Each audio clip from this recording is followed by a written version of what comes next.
अस्सलाम वालेकुम रहमतुल्लाहि व बरकातुहू।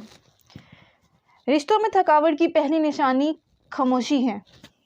खुदा के लिए अपनों को टाइम दीजिए, उन्हें टफ़ टाइम ना दें। और ताजमहल जो है वो दुनिया ने देखा था, मुमताज़ ने नहीं देखा था। फ़ौत हुओं को कंधे से उठाने से बेहतर है कि ज़िंदों की कदर कर लीजिए। फिर गीली मिट्टी पर फातिहा पढ़ना रह जाएगा, सिर्फ पछतावा रह जाएगा। आज उन्हें फ़ोन कीजिए, बात कीजिए, किसी की ढारस बने, किसी रोते हुए को हंसाएं, गले लगाएं। गलतियां गुताहियां बशर्ते इंसानों से ही होती हैं। दरगुजर कीजिए, यही सोच कर कीजिए कि आखिर इस जहां फ़ानी से सब ने चले जाना है।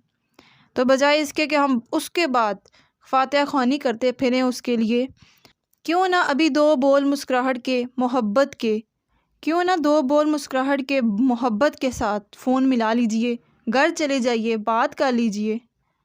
आखिर में मैं इतना कहूँगी, अगर आपको मेरी वीडियो अच्छी लगी लाइक शेयर कमेंट ज़रूर कीजिएगा और मेरे वालिदैन को दुआओं में याद रखिएगा।